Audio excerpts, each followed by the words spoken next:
at ourselves and figure out what's wrong before some drastic means is taken to put us in the hospital or something.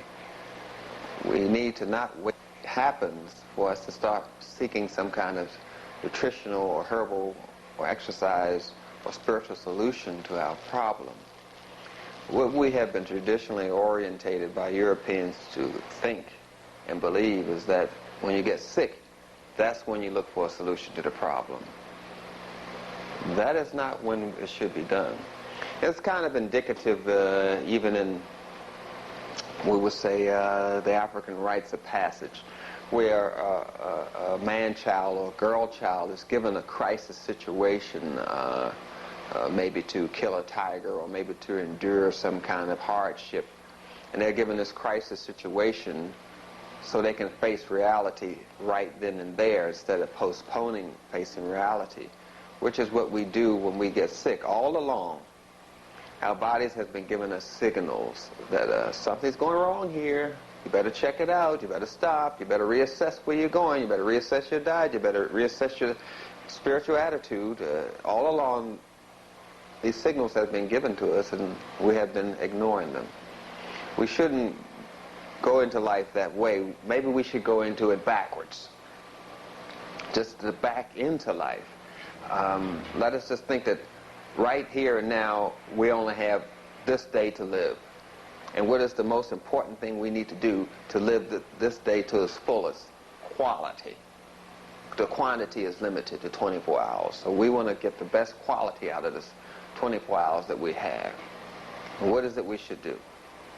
And then you get into this crisis situation and say, well, I guess I'll be more mindful of my ancestors, my mother, my father, my sisters and brothers, and take more time with my children, and don't be in such a hurry, and enjoy each moment to its fullest. And then we start getting into the way we should have lived life all along, because now we're backing into life. And that's what a crisis causes us to do. And that's why a crisis was usually presented to a child, a man-child, or a girl-child in the rites of passage, so they could back into life and start viewing life for the quality that needed to be in it. Unfortunately, now we wait for a disease to happen before we do that. We get real sick, and then we try all those remedies that the doctor puts us on, the allopathic doctor. We try all of the drugs, and then the drugs don't work, and then we say, oh, well, none of these things are working for me, so I guess I'll try some herbs. What harm can it do? We wait for that to happen before we go back to nature, before we begin to put some trust in God's inherent direction written on us as to what we should do. Then we try the herbs, then we try to eat properly, and then we take the supplements, which are trying to defend us against the pollutions that exist around us. There are just so many pollutions that we need supplements to defend our bodies from them. We have the air pollution, the formaldehyde, the benzodiazines, all these free radicals floating in the air. We have the nitrates, and we have all these pollutions coming at us. And these all have been verified by NASA, of all things, the military, when they put these astronauts up in these plastic space capsules with all these pollutants they were inhaling. It was causing certain ways of thinking to occur. Because a nutritional deficiency or a disease reaction, which is what is actually occurring, first thing to react to it in your body is your brain. And then the hollow organs react to it. And then the solid organs react to it. That's what happens. We want to get to this crisis when the brain starts reacting to it, and not wait for the solid organs to get endangered. So we need to start taking this in hand and using those tools that are presented to us by nature. This is sometimes called the doctrine of signatures, in that God has written right on your body what's wrong with it. Tells you through the various colors and shifting the texture of your skin, your hair, your teeth, your fingernails, your body odors, your rhythm, your bowel movements, your urinating. All these are ways in which the body is trying to signal you that you're in a diseased state before you progress from your vertical disease state to your horizontal disease state, which you call being sick in bed. So we're going back to a period of time in our African history when these tools were available to us and taught to us, in the so-called usage of cosmetics, where they would use the essence of plants and paint them on certain meridians on your face to induce a healing process. We're going to get into all these approaches where you will wear certain crystals on certain fingers or around your ankles or wrists to help stimulate a healing process. We're going to use the self-diagnosis. We're going to just treat our body by the signals that the body has given us. And don't worry about all these names, because usually these names and location names, they really don't tell you what's going on. We feel so comfortable with a name. We go to a allopathic doctor and he gives you a name and you feel comfortable with it. He says, well, you go to the doctor and he says, well, what you have here is colitis or asthma, or you have a migraine headache. And you say, oh, that's what I have. Now you feel comfortable, now that your disease has a name. What you went to the allopathic doctor for is a solution. What you usually get is a name. And so we get very comfortable with these names. So when someone comes up to you and asks you what's wrong with you, you will feel secure. You give them the name. You say, I have asthma. You don't give them the solution. You just give them the name. So we are just highly evolved in a technology of naming things, but not in giving a solution to things. And the solution is ready at hand. It's written on your face. It's in your hands, your feet, your skin, your eyes, your ears, your hair. All these signals are given to you that you're in a disease state. We don't want to wait till it to progress to a point where you say, well, there's nothing else I can do. I might as well try the herbs. What harm can they do? We want to back into life now and start from a crisis and try to live the fullest and get the best quality out of our life as we possibly can as African people. For too long, we have been teetering around, tinkering around, under 450 years of nutritional oppression and using the dietary and disease standards of Europeans to gauge our health. We are not on that clock. We have a different rhythmicity of our body. We have a different digestive system. We have a different nervous system, skeletal system, and muscular system than any other race. We are into a kind of category that they call ethnic medicine, ethnomedicine, and that each race reacts to food and those remedies differently. In order for us to be very specific, and very specific by going to the right cure for us, the right treatment for us, we have to use the right solution. And that solution is your hands, your face, your ears, your tongue, your teeth. It says, here's the problem. Don't worry about the name. Here's the problem. Here's how you treat it. So I'm going to go over some of these tools in which we have and how to read a disease process. See, most of them are going to be predictive. This is not the way you're used to doing things. You're used to the crisis of carrying, the disease of carrying right then and there. You wait for your arm to get broken before you start taking precautions not to break your arm. So in African medicine, it's more predictive. We will see the signs and symptoms of a disease before it gets to that point where you are sick horizontally in bed. And these symptoms and signs and symptoms are not normally read by the allopathic doctor. They are not taught that. They're taught to wait till your disease progresses to a point where you're horizontally ill in bed. But we are going into a predictive kind of a clairvoyance, if you might call it, where the body's giving those subtle signals that something is going on wrong and you have the solution in hand. So let's just walk through a few of those kind of techniques. We're going to do it. You're going to seize the means of production. You're going to seize control of your own health. Follow me on this process.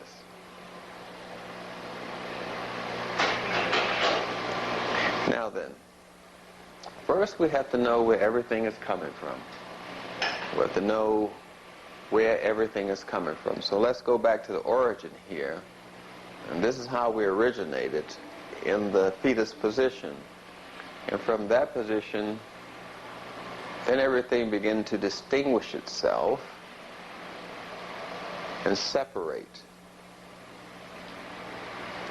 But none of the organs and limbs and muscles lost their connection. They're still connected as they were in the fetus position. You see. Even the ear is basically a fetus if you look at it down in this part where the lobe is. That's why this part of the ear is the circulatory system, the outer rim, and the inside here is the digestive system, and in here is the nervous system, just as it is in the fetus position. So we can see from just looking at it how things are divided up in the body.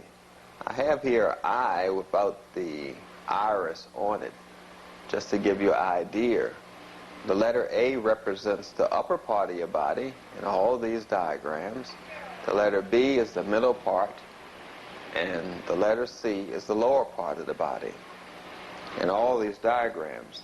That's why in African culture and Middle Eastern culture, they will look at you in the eye, because your eyes will tend to dilate or open up wider when you accept something, and they contract or get narrow when you reject something. If someone says something to you that you don't like, your eyes will contract. But if you accept what they say, your eyes will dilate. So they're telling you, the body's giving signals and giving you messages, and they need to be read, and I think the Europeans tend to call this body language. There are basically only 7 faces in the world, actually, so these 7 faces are common wherever you go. That's why when you go places, you'll say, I know someone that looks exactly like you. And that's because there are only 7 faces, 7 halls in the house of Osiris, 7-year cycle to the development of bones. All this has a scientific basis. And the trimesters also can be read. This is your prenatal and natal development inside your mother's womb. Can be read off the eyebrow. This is the first trimester, second trimester, and third trimester. So if there was some sort of difficulty or nutritional weakness that were sustained or by you in the first trimester, it would show up in the eyebrows. The hair may be weaker, it may be thin there, of that sort, but it would always tell you when something is going on too wrong, or wrong in your system. Now then, the tongue also gives you the same message, These are the eyelashes. When they are pointing straight up, or curly, as the Europeans like to say, when they're pointing straight up, it indicates a weakness in the generative system, which is sometimes called your sex system, means your sex organs are getting weak. So you can read the body from the hair, even on the eyelashes themselves. The nose is here. This part of the nose helps you know the condition of the heart. And this part of the nose helps you know the condition of the lungs. Upper part of the body, middle part, and lower part. If you got a lot of bumps here, or rash here, or the texture of the skin changes here, you're having digestive organ weaknesses. Spleen, pancreas, stomach, liver, those organs. Just by reading the skin on the nose itself. And when the liver is usually having some problems, a person is usually very irritated. And when they're making too much bile because they're constipated and their digestive system is impacted, that person, the optic nerves will tend to swell, and that hampers your vision, and it makes you more susceptible to anger. The lips are the same. When we get to them, they are divided up the same way, but I'm not going to rush through this. Now, when we get to the eyebrows here, as I mentioned before, this downward curve is indicative of African people. It shows a strong capacity towards spirituality. It shows what they call a passive behavior to Europeans. But when the eyelashes curve inward like this, it shows a tendency toward violence, or towards aggression, or towards narrow-mindedness. You can read the state just by the eyebrows and eyes itself. And when the eyes themselves, the eyeballs, as we call it, when they point toward the nose, that means the body is acidic. When the iris is pointing toward the nose, the body is acidic. tend toward anger. When it's the iris or the colored part of your eye tends toward the external corner, that means the person is alkaline. That's what they call walled-eyed. So we can read that from the eyes itself. The colors in the eyes, when the eyes get bloodshot, as we call it, is not getting enough air. That shows a person is high on sugar or drugs or toxic matter. And when the white part of the eye is blue or purplish, that means the adrenal glands are overactive, which means you're in some kind of fight or flight state. When it's very small purple there, that means you're eating a lot of salt. And when there's a lot of purple, there's a lot of sugar involved there, or drugs. Now I'll go to the next slide. Now we're getting more specific here. More specific in how the face is related to the internal organs. As you can see, the upper part of the face is the bladder. Then you have the large intestines, and then the small intestines, and the liver is here. On the sides of the face here, and here you have the spleen. We're doing all the digestive organs, as you can see. The spleen, the pancreas, the liver, small intestines, large intestines, bladder.